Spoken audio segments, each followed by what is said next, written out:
भले से भला हो, खूब धर्मनिष्ठ हो, खूब आचार विचार वाला हो, लेकिन राम राम नहीं करता है तो कल्याण में संदेह ही बना रहेगा। पोच जो है, पोच माने सबसे अधिक नीच व्यक्ति, निम्न से नीच, नीच से नीच है, बुरा से बुरा है,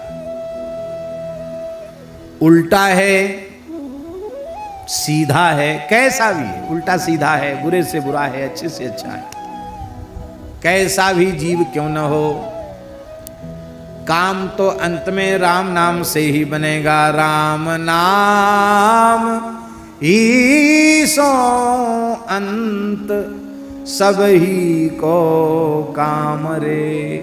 अंत में सबका काम राम नाम से ही बनने वाला है। अरे भाई, अंत में कब बनेगा? जब आज से अभी से लेना आरंभ कर दोगे तो अंत में भी राम नाम की स्मृति आएगी, नहीं तो नहीं आएगी। एक अघोरी था, अघोरी जानते ना, मसान सिद्ध करने वाले, एक अघोरी था। ओ तमाम मनुष्य की खोपड़ियां लिए हुए, इधर लटकाए उधर लटकाए, हड्डियों की माला पहने, काला कपड़ा पहने, मसान जगाया हुआ कोई मसानी, सिद्ध मसानी आया और गोस्वामी तुलसीदास जी महाराज 80 घाट वाराणसी में जहां विराजते थे वहां बैठे थे। वहां से वो अघोरी निकला। इस तरह के सिद्ध बहुत हैं बनारस में। निकला, खप्पर हाथ में लिए था, बार बार आलक आलक आलक आलक ऐसे बोल रहा था। गोस्वामी जी आंख बंद करके बड़े प्रेम से श्री सीताराम श्री सीताराम श्री सीताराम जप रहे थे। जब उन्हें विक्षेप हुआ तो उन्होंने नेत्र खोले, वो अलग अलग चिल्लाता हुआ दिखाई पड़ा। गोस्वामी जी का हृदय करुणा से भराया और श्री गोस्वामी जी ने कहा, बड़ा प्यारा दोहा है गोस्वामी जी का, हम लख हम ही हमार लख, हम लख हम ही हमार लख, हम हमार के बीच तुलसी अलख ही कालख है, राम नाम जपो नीच। महाराज जी, एक नाम जापक संत की वाणी श्रवण करते ही उस तामसी अघोरी के जीवन में इतना बड़ा परिवर्तन आया। सारे महाराज कपड़ा लत्ता हड्डी फड्डी सब उठा के गंगा जी में पटक दी और राम नाम जपते जपते सिद्ध हो गया। तो भलो जो है पूछ जो है, दाहिनो जो बामरे। एक अघोरी था, बड़ा सिद्ध था महाराज। उसने कब्जा कर रखा था एक बगीचे पर, एक सेठ का बगीचा था, आम का बगीचा। गाजीपुर क्षेत्र की बात है, कहीं बनारस के आसपास की। बहुत सिद्ध था, तमाम चमत्कार उस अघोरी में थे।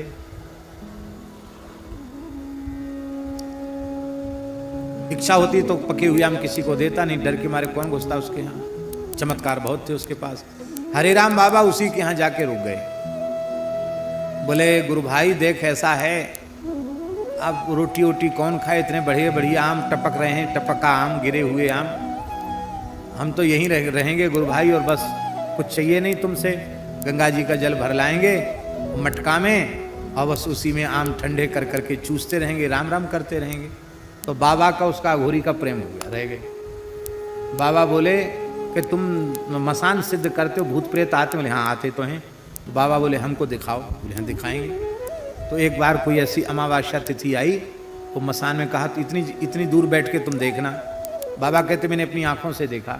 उस मसान वाले ने, सिद्ध ने क्या किया, कोई व्यक्ति मुर्दा जला के गया था, उसकी आँच थी, उस आँच में गंगा जी का जल एक मटका में भरा और उसको मुर्दा की आँच पर उसको गरम किया, उसी में थोड़ा चावल छोड़ा, उसी में गुड़ छोड़ा और मीठा भात बनाया और मंत्र बोल बोल कर जैसे पत्तल परोसता तो महाराज भयंकर भयंकर प्रेत प्रकट हो जाते, भूत प्रेत चुड़ैल आदि, और सब बैठ के खाने लग गए मीठा भात।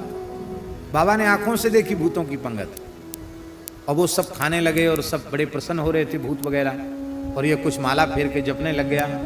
बाबा तो कौतुकी थे। बाबा ने सोचा कि हम भूत बन के जाए, देखें हमको पहचानता है कि नहीं। तो पास में बाबा की कोठरी थी, वहाँ सफ़ेद कपड़ा तो बाबा पहनते ही थे। तो एक सफ़ेद धोती पैर के अंगूठा से ऊपर तक ऐसे बांध के और एक बांस हाथ में पकड़ के उसमें एक धोती बांस में बांध ली और चीखते चिल्लाते हुए ऐसे करके बाबा पहुंचे। वो भजन कर रहा था, उसने देखा, वो तो डर गया, इकट्ठी डर गया कि कोई प्रेत है। तो उसने मंत्र प्रयोग किए, लेकिन वो बाबा के ऊपर कहाँ है कुछ चलने वाला। बाबा तो पहुंच गए, तो बोले कि कौन हो तुम? मैं प्रेतराज हूं, इस श्मशान का मालिक हूं। तुमने सबको खिलाया, मेरा अपमान किया। बोले अब तुम खा लो। सबका जूठा खाऊंगा मैं, अब मैं ये मीठा भात नहीं खाऊंगा, तुझे ही कच्चा चबा जाऊंगा। ऐसे करके बाबा ने बांस हिलाया, वो महाराज भगा। बाबा पीछे से भगे, उसके दौड़े, मारा नहीं बाबा ने, बांस जोर का पटका बगल में, बेहोश होके गिर गया। तो बाबा उसको उठा के लाए, उसकी कोठरी तक उठा के लाए, बगीचे तक। थोड़ी देर में होश आया, बाबा ने अपना वेशभूषा उतार दी।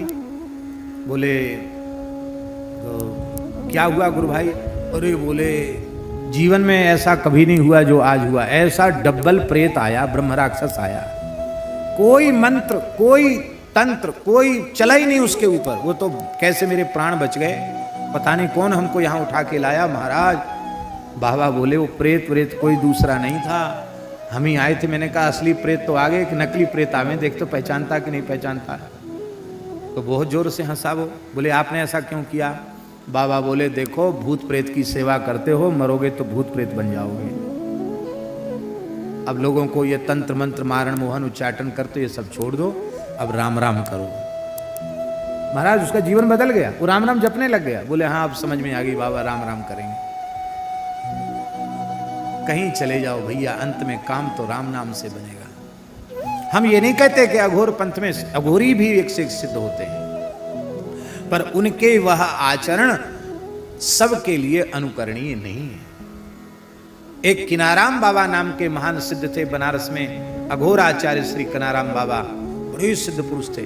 वो महाराज वेशभूषा से अघोरी थे, पर वे भगवान श्री राम के अनन्य भक्त थे, निरंतर राम नाम का जप करते रहते थे।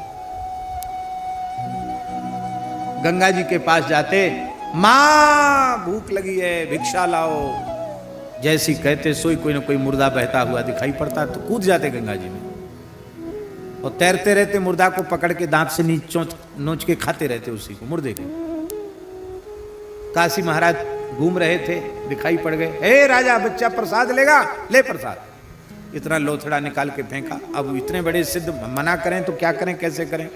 ऐसे ही उन्होंने अपना दुपट्टा किया, तो पूरा दुपट्टा मेवा मिश्री अखरोट बादाम हरी हरी इलायची इस सब से भर गया पूरा दुपट्टा। ऐसे सिद्ध थे महाराज। एक जगह उन्होंने मंदिर बनाया किनाराम बाबा ने, हनुमान जी का मंदिर, अभी भी है वो, बनारस के आसपास की बात। तो महात्मा लोग जानते हैं हनुमान जी का मंदिर कैसे बनाते। एक चबूतरा बना दिया, हनुमान जी रख दिए, महावीरी लगा दी, फिर कोई भगत आएगा तो फिर वो दीवाल उठवा देगा, कोई भगत आएगा तो छत डलवा देगा, ऐसी कोई किवाड़ लगा देगा, ऐसी धीरे धीरे मंदिर बन जाता। महात्माओं के ऐसे काम होते हैं। तो दीवाल तो उठ गई, पटाव के लिए मिस्त्री आ गए, लेकिन जिस व्यक्ति ने पत्थर और गाटर लकड़ी देने के लिए कहा था वो व्यक्ति आया ही नहीं। मजदूर बोले बाबा हमारा तो दिन बेकार हो गया। बाबा बोले कोई बात नहीं, गैया के गोबर के कंडा तो हैं, छाया करनी, हनुमान जी को छाया कर देते हैं। तो ऐसी पुरानी धुरानी लकड़ी उस पर बिछवा दी और ऊपर से कंडों से उसकी छत कंडों से छाया कर दी। बोले तुम्हारा काम हो गया, मजदूरी ले और जाओ। अरे बोले महाराज पानी बरसेगा, सब कंडा गर जाएंगे, इससे थोड़ी कुछ पानी रुकेगा। अच्छा वो नहीं रुकेगा। बाबा उठ के आए धुना से, कंडा की छत देखी, बड़े हंसे, बोले जा बाबा राम नाम की महिमा से पक्का हो जा। जैसे ही का राम नाम की महिमा से पक्का हो जा, महाराज कंडे की छत पक्की छत बन गई। आज भी वो पक्की छत वाला मंदिर है, लेंटर बन गया महाराज, उस जमाने की बात। पर वे किनाराम बाबा भी यही बात कहते थे कि हमारी और किसी बात को मत देखो, केवल इतना समझो कि यदि कल्याण चाहते हो तो राम राम करो। धन्य है भारतवर्ष की पवित्र परंपरा, जहां मरने के बाद भी लोग कीर्तन करते, राम नाम सत्य है, गोपाल नाम सत्य है, सत्य बोलो गत्य है। अंत में काम तो राम नाम ही आएगा। जगनभ बाटिका रही है फल फूली रे।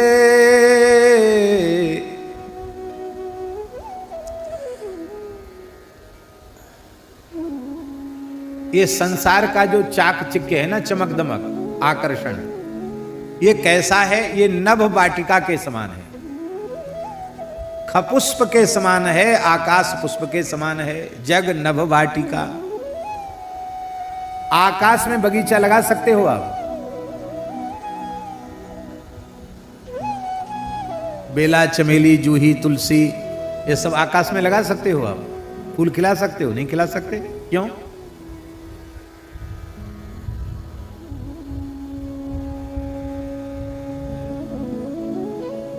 गोस्वामी जी ने उदाहरण दिया है, राम भजन बिन मिटही की कामा, थल विहीन तरु कबहू की जामा। जब तक थल नहीं होगा, स्थल नहीं होगा, भूमि नहीं होगी, मिट्टी नहीं होगी, तो आप बगीचा कैसे लगाएंगे? बगीचा बिना मिट्टी के नहीं लग सकता। जैसे आकाश का बगीचा केवल कोरी कल्पना मात्र है, ऐसे ही जगत का यह चाकचक्य कोरी कल्पना मात्र है, कुछ नहीं है। ये कैसा है जो फलता फूलता संसार? ये कैसा है? धुआं कैसे धोर हर, देखी तू ना भूल रे।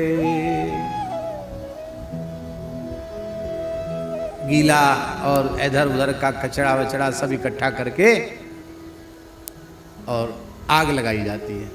देखा होगा आपने, दीपावली में पहले लोग गांव में सब सफाई करते थे तो एक जगह कचरा का ढेर करके फिर उसमें आग लगा देते। तो जब आग लगाई जाए तो धुआं, जब धुआं के गुब्बारे ऊपर आकाश में उठते हैं तो उसमें आकृति जैसी बन जाती है धुआं की। बीच का धुआं खाली हो गया, इधर उधर का हो गया तो दीवार बन गई, ऐसे धुआं चला गया तो वो शिखर बन गया। तो उसमें आप देखेंगे तो महल मकान भी दिखाई पड़ेंगे, कई बार उसमें कोई पुरुष की आकृति भी दिखाई पड़ जाएगी। ज्यादा कचरा जहां जल रहा, धुआं के गुब्बारे ऊपर उठ रहे हैं। तो धुआं के महल, उनका अस्तित्व क्या है?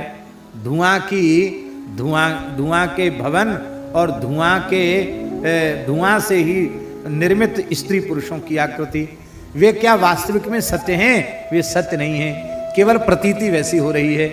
ऐसे ही संसार है। धुआं कैसे धोर हर, देखी तू ना भूली रे। अंतिम बात गोस्वामी जी कह रहे हैं, श्री राम नाम को छोड़कर दूसरे का आश्रय लेता है, दूसरे का भरोसा करता है, वह ऐसा मूर्ख है जैसे किसी व्यक्ति के सामने बड़ी जोर की भूख लगी है और उसके सामने किसी ने बहुत प्रेम से, बड़े भाव से, आदर से बढ़िया सुंदर स्वर्ण में सिंहासन बिछा दिया, सोने की चौकी रख दी और इतने बड़ा थाल रख दिया, तरह तरह के कटोरों में भक्ष भुज जिल्लही चुस्त विविध प्रकार के व्यंजन परोस दिए और बड़ी विनम्रता से हाथ जोड़कर कहा, महाराज इसको जीमो, खूब पाओ। और बड़े प्रेम से और अधिक तृप्त होकर जिमाने के लिए तैयार खड़ा है। भूख तो आपको लगी थी, लेकिन आप बिना किसी कारण के परोसा हुआ स्वर्णमय 56 भोग 36 व्यंजन का थाल छोड़कर चले गए। कहाँ चले गए? तुलसी परोसो त्याग, सामने परोसा हुआ छोड़ करके मांगे कूर कौर रे। कौर माने ग्रास। एक एक टुकड़े के लिए कुत्ते के जैसे पूंछ हिला करके, पेट दिखा करके एक एक टुकड़ा मांग रहे हो। इसका मतलब है राम नाम का स्वाद लेना, ये तो परोसी हुई थाली का भोजन करना है। और राम नाम को छोड़कर अन्य अन्य साधन का आश्रय लेना, ये कुत्ते के समान टुकड़े खा खा करके, डंडा खा खा के टुकड़ा खाना और उनसे पेट भरने की कोशिश करने के जैसा है। गोस्वामी जी ने कहा है राम नाम की महिमा मेरे जीवन से देख लो, चाटत रहो। इसी विनय पत्रिका में स्वान पातर ज्यों कबहु न पेट भरो, सोहो चाखत नाम सुधारस, पेखत पर सुधरो, भरोसो जाहि दूसरो सो करो, मोह को तो राम को नाम काम तरु, कलि कल्याण फरो, भरोसो जाहि दूसरो सो करो। गोस्वामी जी ने कहा जब हम राम नाम से विमुख थे तो हमारी दशा ये थी कि चाटत रहो स्वान पातर ज्यों। कुत्ता भूख के मारे, जहाँ भोज भंडारा होता वहाँ पत्तल, जूठी पत्तल डाल दी जाती, उन पत्तलों को चाटता है कुत्ता, लेकिन पेट नहीं भरता। गोस्वामी जी के कहने का आशय ऐसा भी, बचपन में जब हम अनाथ अवस्था में भटक रहे थे हमारा कभी पेट नहीं भरा। एक जगह तो गोस्वामी जी ने लिखा है, मानत हो चार फल चार ही चणक को, चार चना कोई मेरी हथेली पर रख देता था तो मैं समझता था कि धर्म अर्थ काम मोक्ष चारों पुरुषार्थ मुझे मिल गए। एक दशा तो वो थी जब हम राम राम नहीं करते थे, अनाथ के जैसे भटकते थे बचपन में। माँ मर गई, पिताजी मर गए, चुनिया दासी अपने मायके लेके गई थी वो भी मर गई। फिर कुछ वर्ष तक तो गोस्वामी जी ऐसे अनाथ बालक की तरह भटके और लोगों में ये प्रसिद्धि हो गई कि बालक बड़ा अशुभ है, ये जहां पैदा हुआ था वो सब भी खत्म हो गए, गांव भी उजड़ गया, भैया इसकी छाया से बचो, ये हालत थी। एक दिन तो वो था। और अब सोहो चाखत नाम सुधारस, पेखत पर सुधरो। अब राम नाम रूपी सुधा का रस हम चख रहे हैं। तो आज अवस्था ये है कि बड़े बड़े राजा महाराजा लोग व्यंजन परोस के तैयार खड़े हैं, लेकिन पेखत उसको खाने की इच्छा नहीं होती। राम नाम में इतना स्वाद आने लग गया है कि इन खट्टे मीठे चटपटे व्यंजनों को देखने की भी इच्छा अब होती नहीं है। इसलिए भैया अनन्य भाव से श्री राम नाम का आश्रय लो। श्री राम जय राम जय जय राम, श्री राम जय राम जय जय राम, श्री राम जय राम जय